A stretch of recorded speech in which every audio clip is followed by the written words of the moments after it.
Hello, coucou, bienvenue chez Cooking with Madi. Alors aujourd'hui, je vais vous proposer du pondou. Du pondou avec ma touche spéciale. Venez, je vais vous présenter les épices. Alors là, on a notre pondou déjà épilé et bien lavé. Et là, on a notre mbinzo. Et là, on a notre mbouma pondou. Épices pondou aussi. Évidemment, l'huile de palme et du piment, 3 boules de piment, du sel, un oignon et demi. Là, on a notre poisson fumé, mission kauka, notre ciboulette, ndembe, et un quart de concombre. Alors là, on va commencer. On va juste mettre un peu d'eau dans la casserole avant le pondou.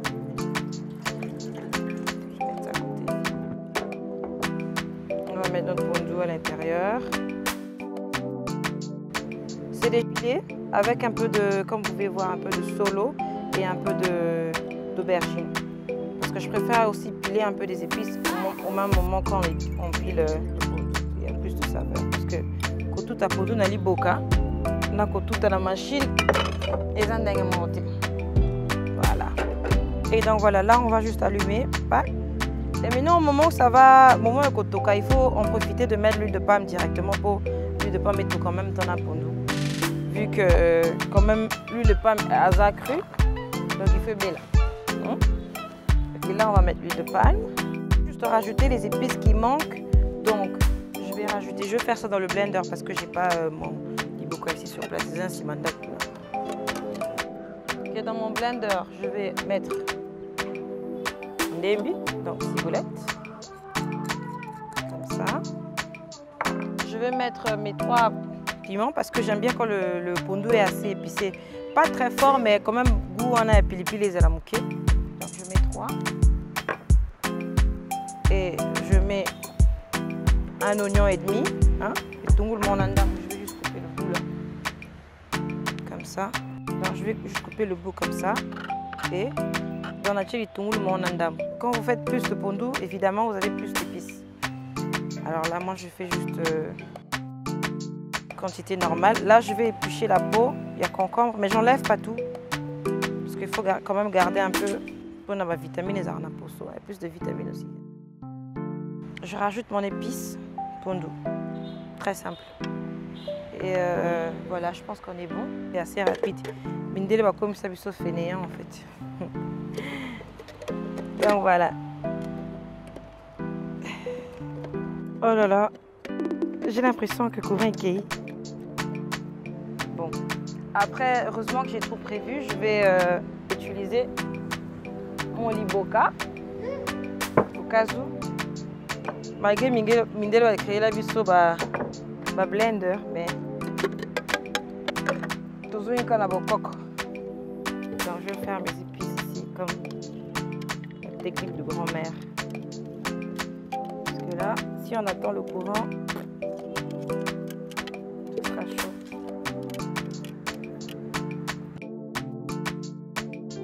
Je préfère faire ça par terre. Et efficace au fait de l'iboka, ça garde plus de saveur au fait que d'utiliser le blender. Oh, courant zongi, colo. Mais de toute façon, on va mettre nos épices dedans.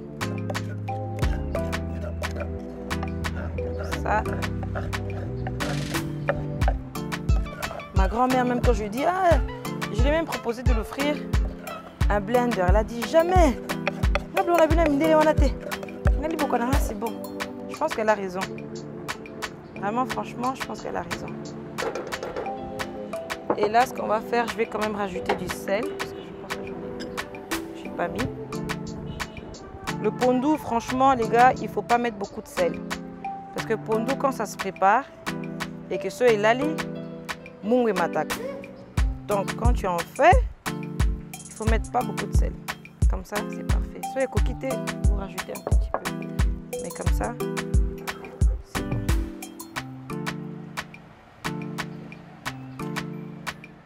Là, on va laisser cuire calmement. On a tous les épices. On a de l'aubergine qu'on a pilé bien avant avec du pondou. On a de l'ail. On a le solo qu'on a pilé bien avant. Et là, on a juste rajouté les oignons, le ndembi, le piment et je pense que c'est tout. Et l'épice pondu. Et le concombre. Alors c'est souvent mieux de piler le concombre parce qu'il y a des graines et la peau elle est dans la bouche. Des fois, si on va morceau, c'est pas bien. Donc soit il faut piler ou soit il faut blender. Donc voilà, là on laisse reposer au maximum pendant 15 minutes avant de rajouter le mbinzo et le bisokauka. Ok, entre temps, pondu na biso toka awa, très bien. On va en profiter pour épicer sur nabiso. On va juste découper ça en petits dés. Voilà. En quartier si vous voulez appeler comment. Soit petits dés comme ça.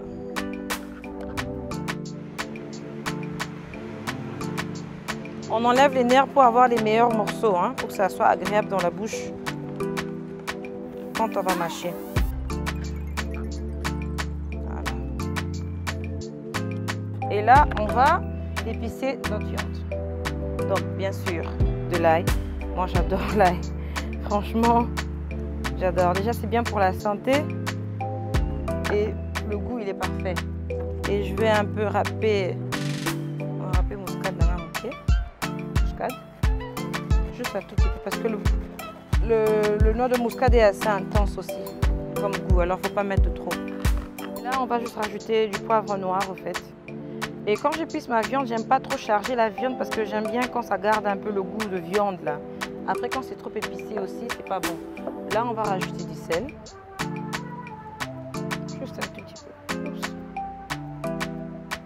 Comme ça. Et ça, c'est mon épice favorite.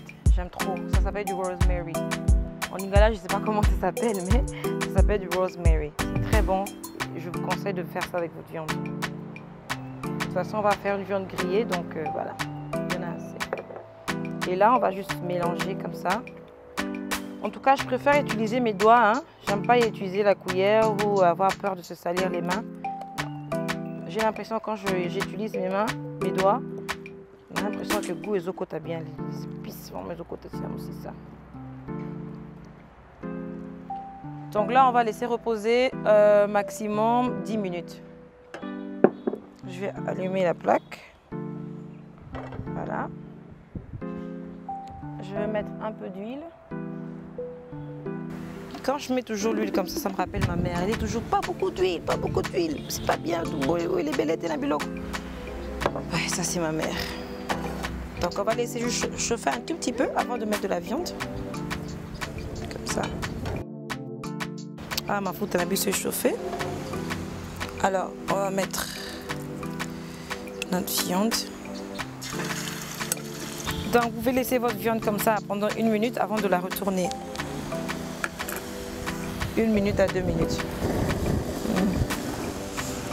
Tchunga, ça sent trop bon. J'ai hâte. Voilà, c'est parfait. Elle est bien dorée notre viande, vous voyez. Regardez.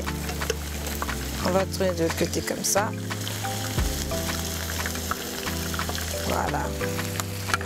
Et on attend. Ça fait déjà environ 10 minutes. Hein. Voilà.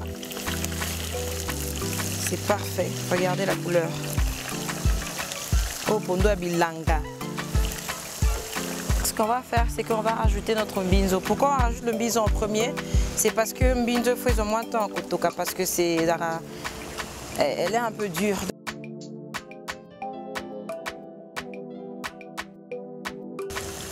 So then you can soften a little bit.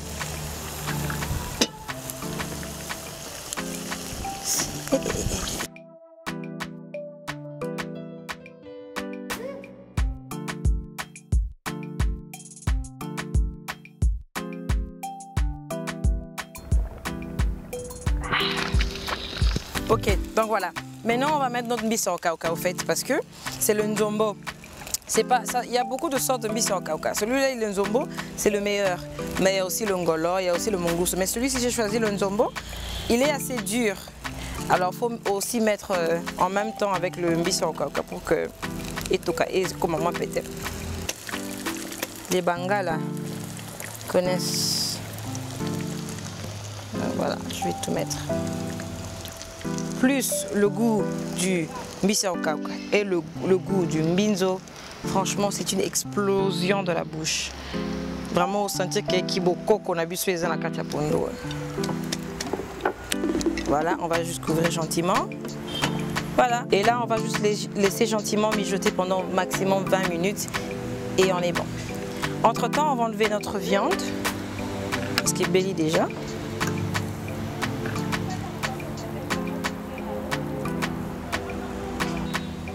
Donc voilà, je vais juste goûter ma viande si elle est assez tendre, puisque c'est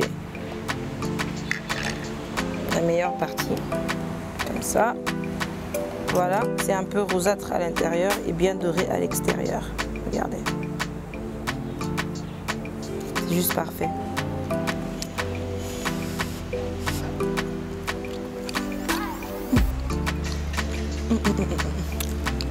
Bilingueza. Bon. Et là, on va juste vérifier le pondu encore. Voilà. Genre, je vais vous expliquer cette épice, ça s'appelle le mbuma pondu. Celui-là. Alors, vous mettez le mbuma pondu, genre 10 minutes, je préfère 10 minutes avant que okita pondu nabino na kobe là. Donc vous mettez 2 graines, pardon. Comme ça, vous laissez mijoter, mijoter, mijoter, mijoter. Parce que en fait, le mbuma pondu, c'est l'essentiel, en fait. C'est tout ce qui fait aussi le goût du pondu. Ça a tellement beaucoup de saveur et beaucoup de goût, en fait. Et c'est top. Soit il y a le mbuma pondu ou le nzete à pondu. Mais celui-là, c'est le mbuma pondu. On va laisser encore pendant 10 minutes et ça sera parfait. Ça sera prêt. Voilà, on a fini. On a notre pondu en biseau et la chikwa et de la viande. J'espère que vous avez apprécié et j'espère que vous allez copier la même chose. Merci beaucoup et bon appétit!